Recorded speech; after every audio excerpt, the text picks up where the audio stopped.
Hello everyone, कैसे हैं आप लोग। चलिए शुरू करते हैं ई क्लासेस। स्टूडेंट्स, आज एनसीईआरटी बुक क्लास 9th और एनसीईआरटी का जो पार्ट है वो है केमिस्ट्री वाला chapter 2 is matter around us pure. Students ध्यान दीजिएगा कि हमने पार्ट 1 और पार्ट 2 ऑलरेडी डिस्क्राइब कर दिया है, वीडियो बना दिया है, आप हमारे चैनल में जाके देख सकते हैं। उसमें हमने आपको is matter around us pure के बारे में बताया है, उसमें मिक्सचर बताया है, सॉल्यूशन के बारे में बताया है, एलॉय क्या है, इस तरह से उनके प्रॉपर्टीज वगैरह भी बताया है। साथ में जो सेकंड है उसमें हमने सस्पेंशन और कोलाइडल सॉल्यूशन के बारे में बताया है। कोलाइडल सॉल्यूशन के साथ साथ कोलाइड्स के हम बहुत सारे एग्जांपल्स आपको उसमें बता दिए हैं। और आज हम आपको पढ़ाएंगे separation of components of a mixture, यानी जो सेपरेटिंग कंपोनेंट मेथड होती हैं हमारी एवरीडे लाइफ में। इतनी सारी सेपरेशन होती रहती हैं, हम खुद करते हैं और हमें नहीं पता उनकी साइंटिफिक वैल्यू क्या है। सो उन्हीं को आज हम यहाँ पे डिस्कस करेंगे। और ये मैं आई होप कि आप घर पे कुछ ऐसी चीजें जो हो सकती हैं वो घर पे करेंगे प्रैक्टिकल, और बाकी चीजें हम स्कूल में आपको जरूर प्रैक्टिकल के रूप में कराएंगे। ठीक है स्टूडेंट्स, चलिए डायरेक्ट इनको स्टडी करते हैं। सो स्टूडेंट, सेपरेशन मेथड में हमारा फर्स्ट सेपरेशन है कि how can we obtain coloured component dye from blue black ink. कोई ब्लू या ब्लैक इंक है, उससे हम उसका डाई मटेरियल जैसे कि उसका कलर कैसे निकाल सकते हैं। ठीक है, तो आपको पता होना चाहिए कि जो ये डाई होता है या कलर होता है ये वाटर के साथ मिक्स होता है। सो चलिए देखते हैं एक प्रैक्टिकल से कि किस तरह से हम उसको निकाल सकते हैं। देखिए, हम प्रैक्टिकल ही बताएंगे, जो लिखा हुआ है यहाँ एक्टिविटी में वही चीज है। ये इवेपोरेशन के मेथड से हम इसको डाई को निकाल सकते हैं। ध्यान दीजिएगा, ये इंक है एक। सबसे पहले नीचे हम बर्नर लेंगे। ये स्कूल में हम कर सकते हैं, लेकिन अभी चूंकि ऑनलाइन क्लासेस है इसलिए यहाँ पे देखिए, तो नीचे बर्नर रहेगा। बर्नर के ऊपर हम एक बीकर रखेंगे। बीकर में हाफ बीकर पानी यानी वाटर डालेंगे और इसके ऊपर वॉच ग्लास। तो ध्यान दीजिएगा, इसको हम बर्नर में तब तक हीट करेंगे जब तक ये वाटर हमारा इवेपोरेट होना शुरू ना हो जाए। वाटर इवेपोरेट होना चालू हो जाएगा, कंटिन्यू रखेंगे। वॉच ग्लास में हम इंक डालेंगे, इंक ब्लू या ब्लैक हो सकती है। तो थोड़ी देर में आप देखेंगे कि इसके ऊपर इवेपोरेशन के थ्रू कुछ वाटर इवेपोरेट होता रहेगा, वेपर इवेपोरेट होता रहेगा। और जब तक इवेपोरेट हो रहा है तब तक आप यहाँ हीट करते रहिए। और जैसे ही यहाँ से इवेपोरेशन खत्म हो, इवेपोरेशन जब खत्म हो जाएगा यानी वेपराइजेशन खत्म हो जाएगा, तब आप इसको बंद कर दीजिएगा। ठीक, सो जब वेपराइजेशन खत्म हो जाएगा तो उसके बाद आप कुछ क्वेश्चन के आंसर दे सकते हैं। What do you think has got evaporated from the watch glass? जो वॉच ग्लास थी उससे जो इवेपोरेट हो रहा है, क्या आप समझ रहे हैं कि ये किस चीज का इवेपोरेशन हो रहा है। Second, is there a residue on the watch glass. क्या वॉच ग्लास में कोई रेसिड्यू था।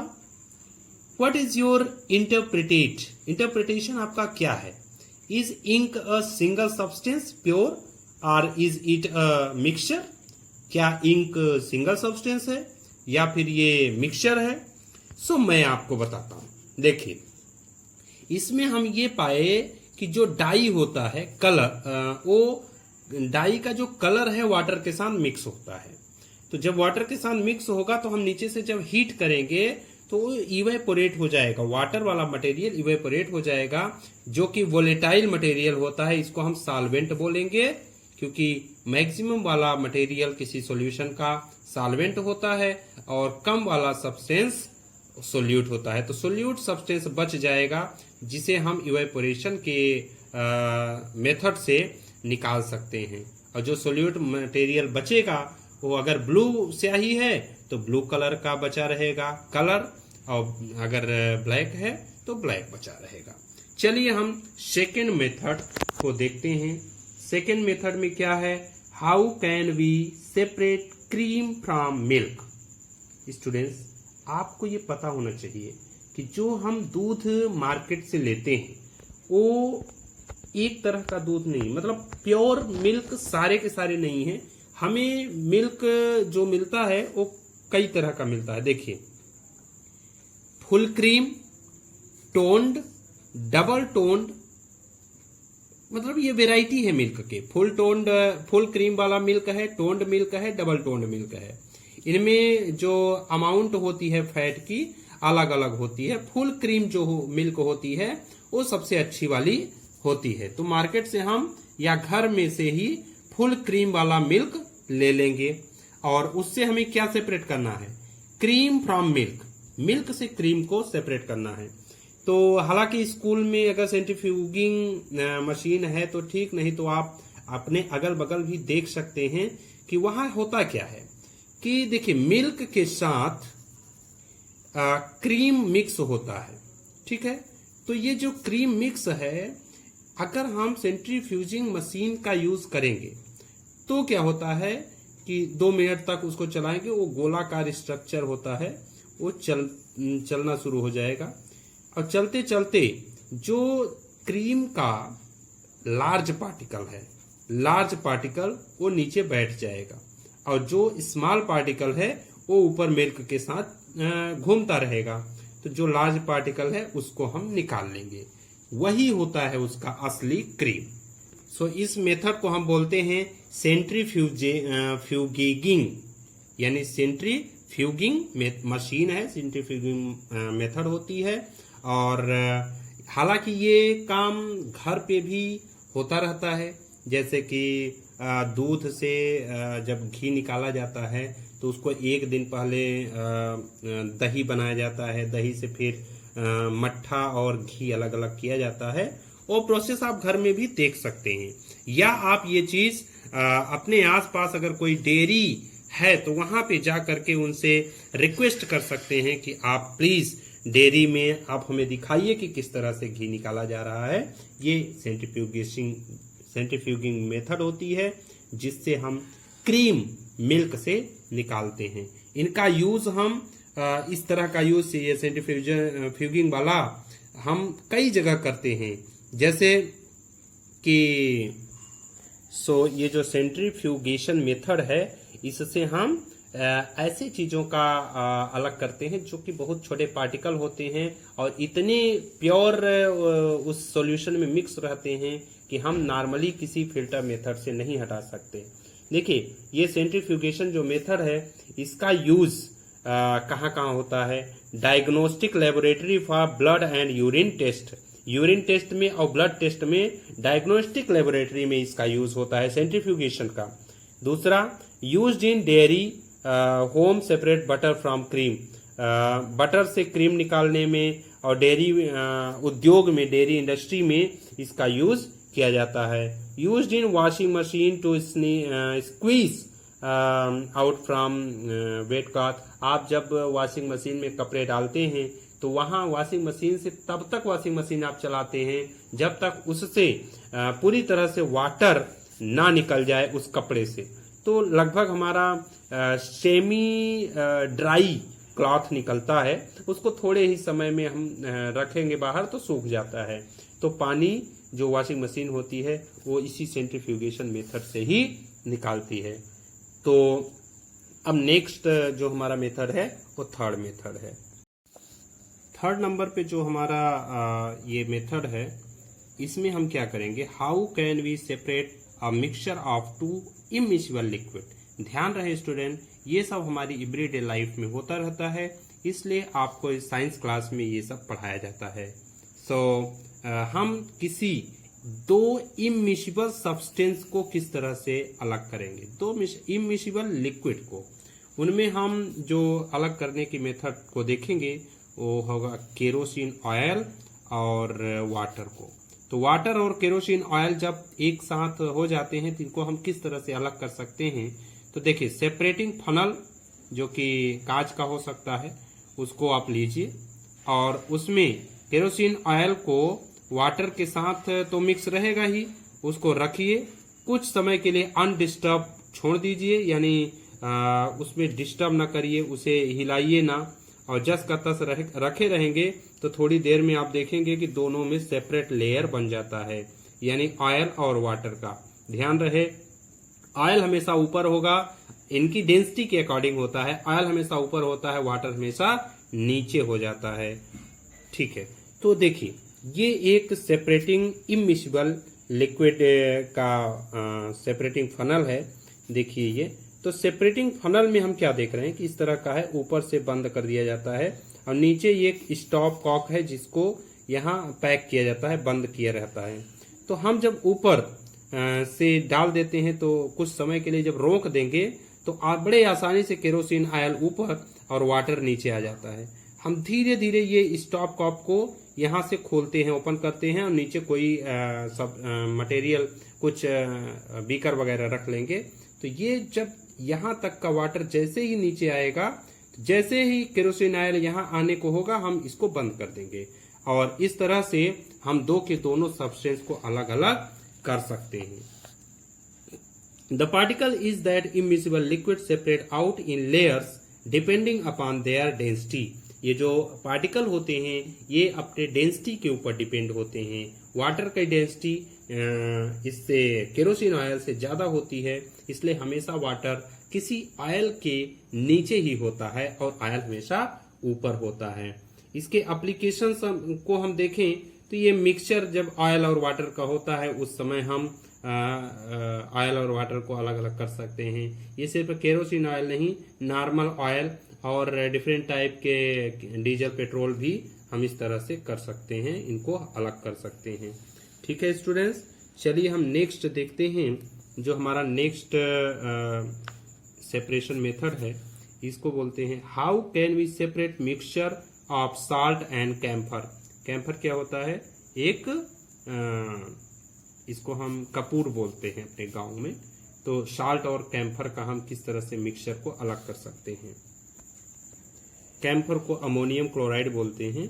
सो we have learn in chapter, जैसा कि हम ऑलरेडी चैप्टर 1 में, हालांकि चैप्टर 1 नहीं है इस वर्ष के लिए, तो उसमें क्या होता है कि कैम्फर जो होता है वो डायरेक्टली सॉलिड से गैस में कन्वर्ट हो जाता है। ये इनके स्टेट के ऊपर है। जैसे ही हम किसी कैम्फर को हीट करेंगे तो सॉलिड मीडियम से डायरेक्ट गैस में कन्वर्ट हो सकता है, हो ही जाता है। तो ऐसे मिक्सचर को हम सब्लिमेशन, वोलेटाइल ये कंपोनेंट्स होते हैं, तो सब्लिमेशन मेथड से हम इसको हटा सकते हैं। ये देखिए, the sublimation process is used, इस मेथड में सब्लिमेशन प्रोसेस यूज होता है। क्यों? कि sublimable volatile component from a non sublimable impurity. एक सब्लिमेबल है, सब्लिमेबल का मतलब ही होता है सॉलिड से गैस में चेंज हो जाना, और वोलेटाइल भी है। इस तरह से नॉन सब्लिमेशन जो कि हमारा साल्ट हो सकता है, यहाँ पे साल्ट है, तो साल्ट और कैम्फर हम मिक्स को आराम से हीट करके निकाल सकते हैं। कुछ एग्जाम्पल इसमें solid which sublime are ammonium chloride, naphthalene and anthracene. देखिए, एंथ्रेसीन, नेफ्थलीन, अमोनियम क्लोराइड ये एग्जाम्पल हैं जिनको हम अलग कर सकते हैं। देखिए, ये एक separation of camphor and salt by sublimation. Sublimation method में क्या होता है, यहाँ हम जैसे ही हीट करेंगे तो ये चाइना डिश है, चाइना डिश के ऊपर ये पूरा एक फनल लगा के रखे हैं, इन्वर्टेड फनल। ये कॉटन ऊपर लगा देते हैं जिससे कि सिर्फ वेपराइज्ड हो। ठीक है, सॉलिडिफाइड कैम्फर है जो कि वेपर ऑफ कैम्फर, तो कैम्फर का यहाँ वेपर आ जाएगा और बड़े आराम से हम यहाँ मिक्सचर ऑफ कैम्फर और साल्ट है इसको हम हटा सकते हैं। कैम्फर उड़ जाएगा वेपराइज्ड हो करके और साल्ट हमारा बच जाएगा। इस तरह से हम ये दो मेथड, जिसमें इमिसिबल लिक्विड को हटा सकते हैं और दूसरे में सब्लिमेशन मेथड से किसी सॉलिड, दो सॉलिड में से एक सॉलिड को निकाल सकते हैं, क्योंकि दूसरा सॉलिड हो सकता है कि वो सबलाइम पॉइंट का हो। सबलाइम यानी ठोस से यानी सॉलिड से डायरेक्ट गैस में कन्वर्ट होने योग्य चीजें हों, ऐसे चीजों को हम हटा सकते हैं। ओके, नेक्स्ट पॉइंट होता है जो कि हमारे एवरीडे लाइफ में यूज होता है, is the dye in black ink a single colour. क्या डाई जो होता है अगर ब्लैक इंक है तो क्या उसमें सिर्फ सिंगल कलर होगा? तो चलिए देखते हैं कि हम कोई कलर जो होता है किसी डाई से किस तरह निकालते हैं। कौन सी ऐसी मेथड होती है जो हम के कलर जो है कोई भी कलर ब्लैक ब्लू किसी डाई से कैसे निकालते हैं। इसके लिए हम क्या करेंगे कि देखिए यहाँ पे है separation of dyes in black ink using chromatography. Chromatography एक टेक्निक है जिसके थ्रू हम कोई भी क्रोमा का मीन्स होता है कलर, तो कोई भी कलर किसी लिक्विड से कैसे निकाल सकते हैं। तो हमें क्या करना पड़ेगा कि सबसे पहले हमें एक जार लेना है। जार ये कांच का स्ट्रक्चर होता है, ग्लास टाइप का, और यहाँ पे रख देंगे, ठीक है। और उसके बाद तो क्या करते हैं कि एक फिल्टर पेपर लेंगे, फिल्टर पेपर में एक पेंसिल से लाइन खींच देंगे और स्पॉट वहां बनाएंगे। स्पॉट में हम क्या करेंगे कि इंक रख देंगे, लिक्विड इंक होगा, और उसको गोलाकार स्ट्रक्चर करके यहाँ पे डाल देंगे, ठीक। अब क्या देखते हैं कि नीचे वाटर रहेगा और यहाँ पे इतने एरिया में उस इंक को थोड़ी देर रखेंगे, सूखने देंगे, और सूखने के बाद थोड़ी देर में आप देखेंगे कि वाटर की राइजिंग होती है। अनडिस्टर्ब छोड़े रहेंगे तो देखेंगे कि as the water rises up on the filter paper record your observation. आप उसी को ध्यान से देखिए। तो the ink that we use has water as the solvent. जो हमने इंक यूज किया वाटर के लिए वो सॉल्वेंट था। The dye is soluble in it. Dye में ये सोल्यूबल था। As the water rises on the filter paper, जैसे ही फिल्टर पेपर में वाटर राइजेस होगा, it takes along with it dye particle. ये डाई पार्टिकल को लेगा, डाई पार्टिकल के साथ लेकर के ऊपर उठेगा। Usually a dye is mixture of 2 or more colour. Basically क्या होता है कि 2 या 2 से अधिक कलर का डाई मिक्सचर होता है। The colour component that is more soluble in water. जो कलर कंपोनेंट होते हैं वाटर में ज्यादा से ज्यादा सोल्यूबल होते हैं। Rises faster and in this way the colour get separated. बहुत जल्दी ही ऊपर उठते हैं, इस तरह हम कलर को सेपरेट कर सकते हैं। देखिए क्या होता है कि this process of separation of components of a mixture is known as chromatography. ये जो प्रोसेस होती है जिसमें कि हम इन दो सबस्टेंस को अलग अलग कर रहे हैं, तो इसको बोलते हैं क्रोमेटोग्राफी। क्रोमेटोग्राफी यानी क्रोमा। क्रोमा का मीन्स ये ग्रीक वर्ड है जिसका मीन्स होता है कलर। चूंकि ये टेक्निक सबसे पहली बार कलर को सेपरेट करने के लिए यूज किया गया था, इसीलिए ये नाम दे दिया गया है। सो क्रोमेटोग्राफी की टेक्निक जो है आजकल और ज्यादा डेवलपमेंट हो गया, और डेवलपमेंट होते होते इसका कई जगह इनका यूज करने लगे हैं आजकल साइंटिस्ट। तो क्रोमेटोग्राफी जो है हायर क्लासेस में हम और ज्यादा अच्छे से पढ़ेंगे। क्रोमेटोग्राफी का एप्लीकेशन क्या है कि हम कहाँ कहाँ यूज करते हैं। तो colour in a dye, dye में हम कलर निकालने के लिए यूज करते हैं, सेपरेट करने के लिए। पिगमेंट फ्रॉम नेचुरल कलर, कोई नेचुरल कलर है उसमें से पिगमेंट निकालते हैं। ड्रग फ्रॉम ब्लड, अगर ब्लड में ड्रग्स आ गया यानी कोई जब ड्रग लेता है तो उसके ब्लड से हम ड्रग को निकाल सकते हैं। वो क्रोमेटोग्राफी ही एक ऐसी मेथड होती है। स्टूडेंट्स, नेक्स्ट जो मेरा पॉइंट्स है 2.3.6 यानी how can we separate a mixture of 2 miscible liquid. दो ऐसे लिक्विड जो कि मिसिबल हैं यानी घुले मिले हैं, उनको हम किस तरह से अलग कर सकते हैं। इसके लिए हमें एक डिस्टिलेशन फ्लास्क की जरूरत होगी। डिस्टिलेशन जो फ्लास्क होता है कुछ इस तरह का होगा। ये है डिस्टिलेशन फ्लास्क। डिस्टिलेशन फ्लास्क देखिए, separation of 2 miscible liquid bye distillation. तो डिस्टिलेशन मेथड है जिसमें डिस्टिलेशन फ्लास्क लगाएंगे, ऊपर थर्मामीटर लगा देंगे जिससे हमें पता चलता रहे कितना इसका टेम्परेचर है। नीचे से हम हीट प्रोवाइड करेंगे, क्लैंप में बांध के रखेंगे इस डिस्टिलेशन फ्लास्क को। यहाँ से एक अनदर आउटलेट लगा देंगे जो कि आगे चल करके बीकर से कनेक्ट होगा। देखिए यहाँ पे जो हम सेपरेट मेथड जो मटेरियल हम सेपरेट कर रहे हैं वो है एसीटोन एंड वाटर। तो ये दोनों मिक्सचर हैं और दोनों ही लिक्विड हैं, इनको देख के कहा नहीं जा सकता कि एसीटोन और वाटर मिक्सचर है।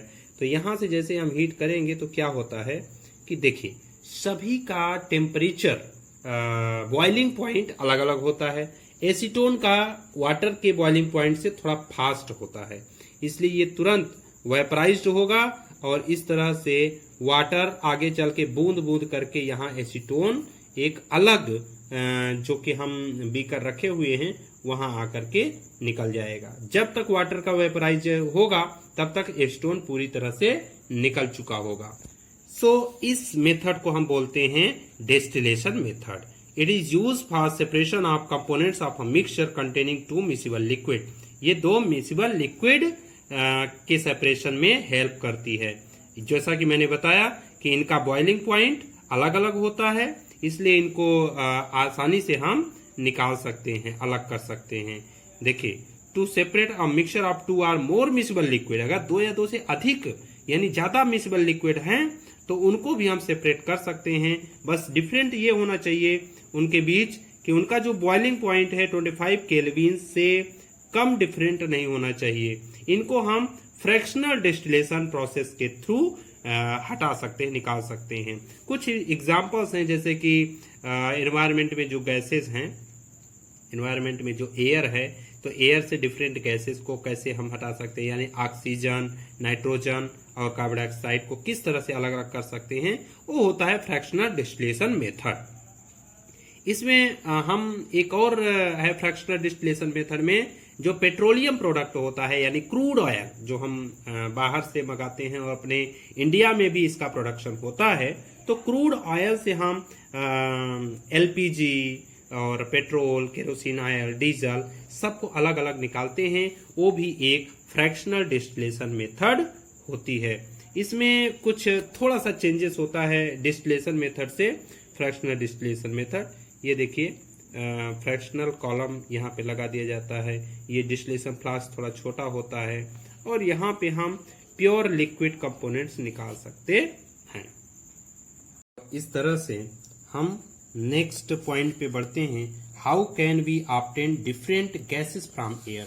देखिए डिफरेंट गैसेस जो गैसों का मिक्सचर होता है एयर में, उससे हम किस तरह से निकाल सकते हैं। देखिए एयर होता है होमोजेनियस मिक्सचर, यानी कि सारी गैसेस आसानी से एक दूसरे में मिक्स होती रहती हैं। इनके जो कंपोनेंट्स हैं हम इनके कंपोनेंट्स को फ्रैक्शनल डिस्टिलेशन मेथड से निकाल सकते हैं। कुछ फ्लो चार्ट डायग्राम दिया गया है, इनको देखते हैं। एयर को हम क्या करेंगे कि इनको कूल करेंगे, इनके प्रेशर को इंक्रीज करेंगे और टेम्परेचर को डिक्रीज करेंगे। जैसे ही टेम्परेचर डिक्रीज होगा और प्रेशर इंक्रीज होगा तो लिक्विड एयर में कन्वर्ट हो जाएगा। इनको हल्का हल्का वार्म करेंगे धीरे धीरे फ्रैक्शनल डिस्टिलेशन मेथड से, और वार्म करते करते धीरे धीरे गैसेस अपने अपने डिफरेंट हाइट्स के अनुसार अलग हो जाएंगे। देखिए ये बॉइलिंग पॉइंट है, ऑक्सीजन, आर्गन, नाइट्रोजन। आर्गन जो होता है वो कार्बन डाइऑक्साइड से ज्यादा क्वांटिटी होती है इनकी परसेंटेज। सो एयर का वैल्यू 20.9, आर्गन का 0.9 और नाइट्रोजन का 78.1% होता है। इस तरह से हम क्या करेंगे, जब ऑक्सीजन को अगर निकालना है एयर से तो हमें क्या करना पड़ेगा, बाकी अदर गैसेस को आउट करना पड़ेगा, separate out of the other gases present in air. Air is compressed of increasing pressure and cooled by decreasing the temperature. हम नॉर्मल क्या करेंगे कि प्रेशर को इंक्रीज करेंगे, टेम्परेचर को डिक्रीज करेंगे, तुरंत वो लिक्विड में कन्वर्ट हो जाएगा। और जैसे ही लिक्विड में कन्वर्ट होगा धीरे धीरे उनको वार्म करेंगे स्लोली स्लोली, और फ्रैक्शनल डिस्टिलेशन मेथड से अलग अलग कॉलम में गैसेस कन्वर्ट हो जाएंगी, ट्रांसफर हो जाएंगी। इस तरह से हम गैसेस को अरेंज कर सकते हैं उनके अलग अलग फ्रैक्शनल मेथड से। देखिए नेक्स्ट जो आता है, how can we obtain pure copper sulphate from an impure sample. Impure sample जो होता है तो उनको हम किस तरह से कॉपर सल्फेट से हटा सकते हैं, वो जो मेथड होता है उसको बोलते हैं क्रिस्टलाइजेशन मेथड। सो क्रिस्टलाइजेशन मेथड हम कई जगह यूज करते हैं। इसमें हम किसी सॉलिड से इम्प्योरिटीज को हटाते हैं, जैसे कि नमक बनाते समय इम्प्योरिटीज को, यानी समुद्र के वाटर जो होते हैं उससे इम्प्योरिटीज को निकाल करके क्रिस्टलाइजेशन की मेथड के थ्रू हम नॉर्मल साल्ट बना लेते हैं और उनके जो इम्प्योरिटीज है, अशुद्धियां हैं या अनदर मतलब क्या बोलते हैं उसको, कि ऐसे सब्सटेंस जो हमारे लिए जरूरत की नहीं है उनको अलग हटा देते हैं। सो ये प्रोसेस क्रिस्टलाइजेशन मेथड के थ्रू होती है। क्रिस्टलाइजेशन मेथड में भी हम इवेपोरेशन वाला हेल्प करते हैं, लेकिन ये टेक्निक थोड़ा सा इवेपोरेशन से अलग होती है। इसमें जो सॉलिड डिकम्पोज होता है, जैसा कि शुगर या इनको हीट करके अलग कर लिया जाता है। इसमें क्या करते हैं हम कि हालांकि सम इम्प्योरिटीज में remain dissolve in the solution में कुछ इम्प्योरिटीज डिजॉल्व होते हैं आफ्टर फिल्ट्रेशन करने के बाद भी on evaporation this contaminated the solid. Evaporation से इन कंटामिनेटेड को हटाया जा सकता है। इनका काम हम साल्ट को इवेपोरेट करके मतलब साल्ट को निकाल सकते हैं। क्रिस्टल ऑफ एलम, फिटकरी की क्रिस्टल्स को हम इनका निकाल सकते हैं अपने एवरीडे लाइफ में। इस तरह डिफरेंट मेथड्स जो हैं वो हम यूज करके अपने एवरीडे लाइफ की बहुत सारी चीजों को अलग अलग कर सकते हैं, यानी सेपरेट कर सकते हैं। इस तरह के कुछ और भी मेथड, जैसे कि वाटर को हम अपने शहरों में देखते हैं कि जो टैंक का, रिजर्वायर का या नदियों का पानी होता है, उनको पानी फ्रेश पीने के योग्य बनाने के लिए कितने सारे मेथड का यूज किया जाता है। देखिए water purification system in water works, तो वाटर वर्क्स में वाटर प्योरिफिकेशन सिस्टम होता है। इसमें देखिए यहाँ पे एक टैंक बनाया गया है, दूसरा ये बनाया, तीसरा ये, यहाँ पे सारे ग्रेवल्स वगैरह आ जाते हैं। कुछ यहाँ सेटल किया जाता है, कुछ यहाँ, उसके जो इम्प्योरिटीज है उनको हटाया जाता है। फिर लास्ट में यहाँ क्लोरिनेशन किया जाता है। क्लोरीन एक ऐसी ऐसा सब्सटेंस है, ऐसा एलिमेंट है जो कि बैक्टीरिया को किल करता है और आपका वाटर एकदम फ्रेश आपके घर आ जाता है।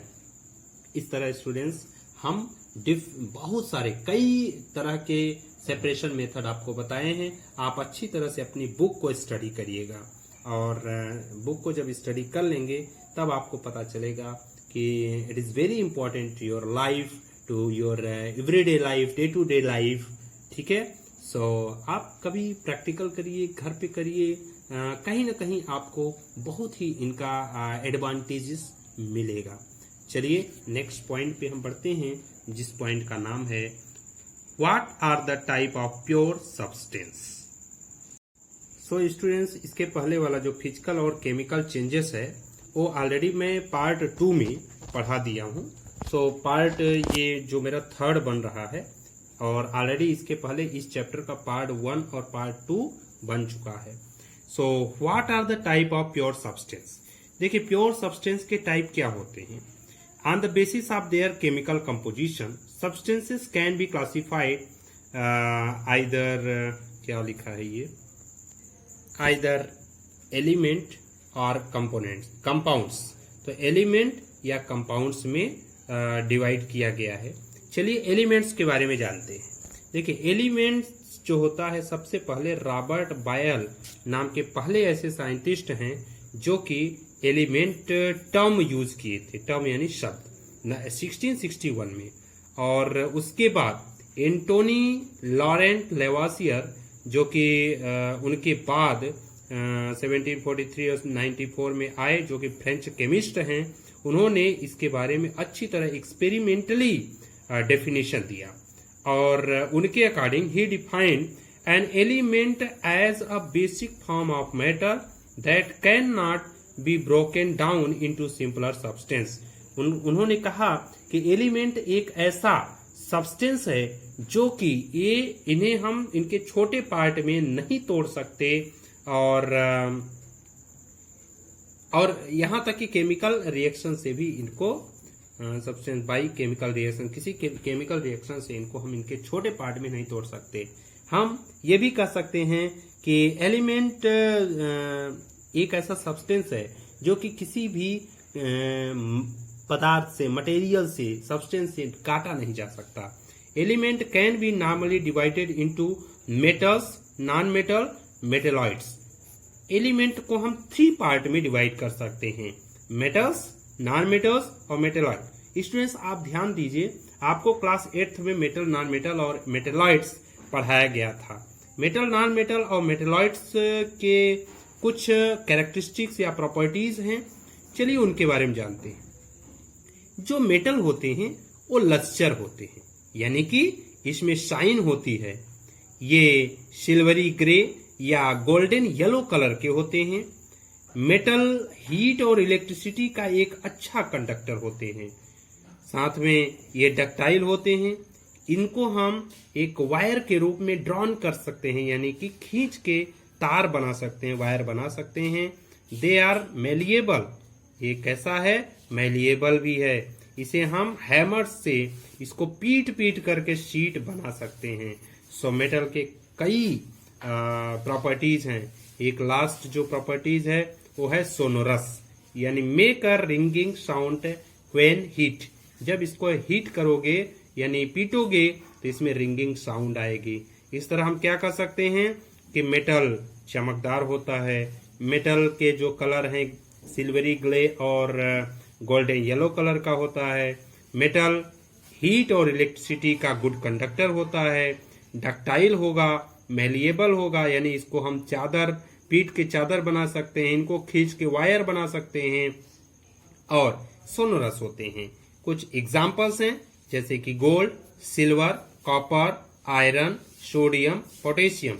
ये कुछ ऐसे एग्जाम्पल हैं जिनका ये जो कि पूरी तरह से ये मेटल हैं और हमारे एवरीडे लाइफ में यूज भी होते हैं।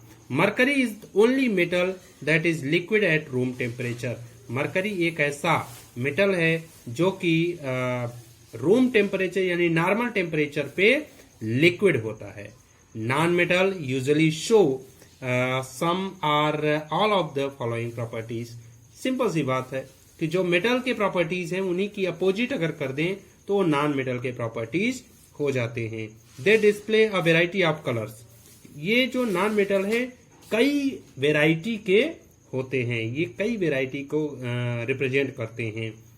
They are poor conductor of heat and electricity. Heat और इलेक्ट्रिसिटी के पुअर कंडक्टर होते हैं metals. They are not lustre. ये लस्टर नहीं होते, सोनोरस नहीं होते, मेलिएबल नहीं होते। अगर हम इनको पीट देंगे तो ये टूट फूट जाएंगे। एग्जाम्पल जो नॉन मेटल के हैं जिनमें हाइड्रोजन है, ऑक्सीजन है, आयोडीन, कार्बन। कार्बन के कुछ एग्जाम्पल जैसे कि कोल, कोक, इसके साथ ब्रोमीन, क्लोरीन। ये जो कुछ एग्जाम्पल्स है ये नॉन मेटल हैं। स्टूडेंट्स इसके अलावा इन दोनों के बीच में जो मतलब कुछ ऐसे सब्सटेंस होते हैं जिनमें मेटल और नॉन मेटल दोनों के प्रॉपर्टीज पाए जाते हैं, ऐसे को हम बोलते हैं मेटेलॉइड्स। और ये जो मेटेलॉइड्स हैं ये कुछ एग्जाम्पल हैं बोरॉन, सिलिकॉन, जर्मेनियम। ठीक है, अगर हम मेटल के बारे में ये देखें कि मेटल कितने डिस्कवर हो चुके हैं तो देखिए जानकारी के अकॉर्डिंग 100 से ज्यादा मेटल होते हैं, लेकिन तो ये देखें कि 100 से ज्यादा जानकारी है, लेकिन नेचुरली यानी प्राकृतिक रूप से 92 टोटल होते हैं। बाकी मैन मेड हैं, यानी साइंटिस्ट लेबोरेटरी में इनको बनाए हुए हैं। मेजोरिटी ऑफ द एलिमेंट और सॉलिड। ज्यादातर एलिमेंट्स सॉलिड होते हैं।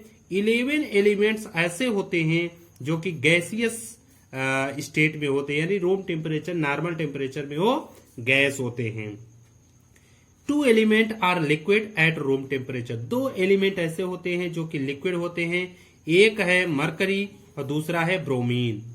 एलिमेंट्स गैलियम, सीजियम और ये गैलियम और सीजियम जो है ये लिक्विड होते हैं at a room temperature, slightly above room temperature, slightly above यानी 303 केल्विन में ये लिक्विड होते हैं।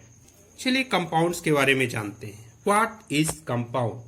A compound is a substance composed of two or more elements chemically combined with one another in a fixed properties. Compounds जो होते हैं वो दो या दो से अधिक एलिमेंट्स से मिलके बने हुए होते हैं और वो केमिकली कंबाइंड होते हैं एक दूसरे से, और भी फिक्स अमाउंट में। What do we get when two or more elements are combined? अगर दो या दो से अधिक एलिमेंट को कंबाइन करें तो क्या होगा? सिंपल सी बात है, जो एलिमेंट होते हैं दो या दो से अधिक कंबाइंड होके ही कंपाउंड्स बनते हैं। फिर भी चलिए हम एक एक्टिविटी देखते हैं जिसके थ्रू हम एक क्लियरेंस हो जाएगा कि कंपाउंड्स कैसे हो सकते हैं, किस तरह के होते हैं।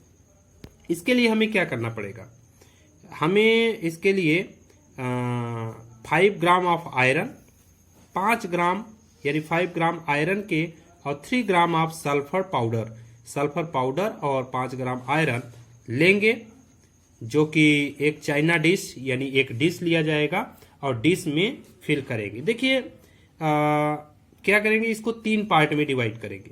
सबसे पहला पार्ट में थोड़ा सा आयरन और सल्फर, जो कि आयरन क्रश होगा यानी टूटा फूटा होगा आयरन, उसको हम सल्फर पाउडर के साथ मिला देंगे। ग्रुप 2 में क्या करेंगे, mix and crush filing sulphur powder, मतलब इन दोनों को एक दूसरे से मिक्स करने के साथ ही इनको हम हीट करेंगे स्ट्रांगली टिल रेड हॉट, जब तक ये पूरी तरह से लाल ना हो जाए तब तक हम इनको हीट करते रहेंगे। Remove from flame and let the mixture cool, इनके फ्लेम को रिमूव करेंगे और मिक्सचर को कूल कर देंगे। थर्ड नंबर पे ग्रुप फर्स्ट और सेकेंड, चेक फॉर मैग्नेटिज्म, यानी हम क्या चेक करेंगे कि इनमें मैग्नेटिज्म है, यानी इनके अंदर चुंबकत्व है, क्वालिटी है। कुछ ऐसे मटेरियल लाएंगे या मेटल ही लाएंगे इनके पास और देखेंगे कि क्या एक दूसरे को अट्रैक्ट करते हैं ये, और साथ ही इनको कंपेयर करेंगे। ऐड करेंगे थोड़ा सा इसमें सल्फ्यूरिक एसिड या डाइल्यूट सल्फ्यूरिक एसिड ऐड करने के बाद हम ऑब्जर्वेशन करेंगे। हालांकि ये एक्टिविटी आप अपने घर पे कभी मत करिएगा, ये हम आपको प्रैक्टिकल में स्कूल में ही करवाएंगे, क्योंकि एसिड एक ऐसा एसिड है जो कि हार्म कर सकता है। ठीक है, इस तरह से हम जो भी वो कंपाउंड्स यानी दो या दो से अधिक चीजें मिलाए हैं, क्या क्या मिलाए हैं, आयरन, क्रश आयरन और सल्फर पाउडर। तो मिलाने के बाद हम क्या देखेंगे कि ग्रुप 1 में hydrogen it is colourless, the gas obtained by group 1, जो ग्रुप 1 में गैस हमें मिला वो कलरलेस होगा, ऑर्डरलेस होगा और कंबस्टिबल होगा। It is not advise to do combustion, मतलब ये एडवाइस नहीं है कि आप कंब्यूशन उसको जलाइए, लेकिन वो कुछ इस तरह का मिलेगा। सेकेंड ग्रुप में आप देखेंगे कि हाइड्रोजन सल्फाइड मिलेगा, it is colourless gas with the smell of रॉटन egg, सड़े हुए अंडे की तरह इनमें स्मेल आएगी और ये एक कलरलेस गैस होगा।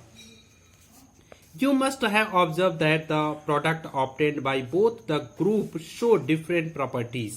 इसमें आपने देखा कि दो के दोनों ग्रुप डिफरेंट प्रॉपर्टीज दिखा रहे हैं।